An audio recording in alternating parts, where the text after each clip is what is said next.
വാർത്തകൾ വിശദമായി. കടവന്ത്ര സ്വദേശി സുഭദ്രയെ കാട്ടൂരിൽ കൊലപ്പെടുത്തിയ സംഭവത്തിലെ പ്രതികളെ വിവിധ സ്ഥലങ്ങളിൽ തെളിവെടുപ്പ് നടത്തി. ഉടുപ്പിയിലെ തെളിവെടുപ്പിന് ശേഷമാണ് ആലപ്പുഴ മുല്ലയ്ക്കലെ ജുവലറിയിൽ തെളിവെടുപ്പിന് കൊണ്ടുവന്നത്.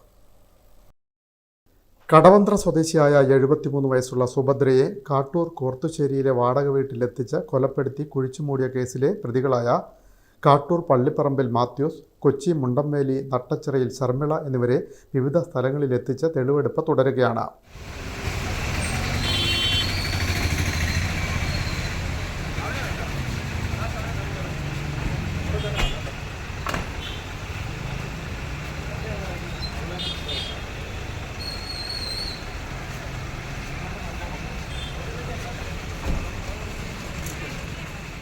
സുഭദ്രയുടെ 1.5 പവൻ തൂക്കം വരുന്ന വള വിറ്റത് ഉടുപ്പിയിലെ ജുവലറിയിലാണ്.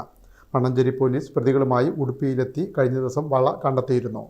ഇതിനുശേഷമാണ് തിങ്കളാഴ്ച രാവിലെ ആലപ്പുഴ മുല്ലയ്ക്കലെ ജുവലറിയിൽ തെളിവെടുപ്പിന് കൊണ്ടുവന്നത്. സുഭദ്രയുടെ 5 ഗ്രാം വരുന്ന വള ഇവിടെയാണ് വിറ്റത്. എന്നാൽ വള കണ്ടെത്താനായില്ല. വള ഉരുക്കിയതായി പറയുന്നു. വെള്ളിയാഴ്ച 1ഉം 2ഉം പ്രതികളുടെ കസ്റ്റഡി കാലാവധി അവസാനിക്കും. ഇതിനുള്ളിൽ തെളിവെടുപ്പ് പൂർത്തിയാക്കാനാണ് പോലീസ് ശ്രമിക്കുന്നത്. ഇതിനുശേഷം 3ാം പ്രതി റെയ്നോൾഡിനെ കസ്റ്റഡിയിൽ വാങ്ങി തെളിവെടുപ്പ് നടത്തും. ഓഗസ്റ്റ് 4-ന് കാണാതായ സുഭദ്രയെ 7-ന് കൊലപ്പെടുത്തി വീട്ടുവളപ്പിൽ കുഴിച്ചിടുകയായിരുന്നു. സെപ്റ്റംബർ 10-നാണ് മൃതദേഹം കണ്ടെടുത്തത്. ആഭരണങ്ങൾ അപഹരിക്കാനാണ് കൊലപാതകം നടത്തിയതെന്ന് പ്രതികൾ പോലീസിന് മൊഴി നൽകിയിരുന്നു. ഇതിൻ്റെ അടിസ്ഥാനത്തിലുള്ള തെളിവെടുപ്പാണ് ഇപ്പോൾ നടക്കുന്നത്. വിൻമീഡിയ, ആലപ്പുഴ.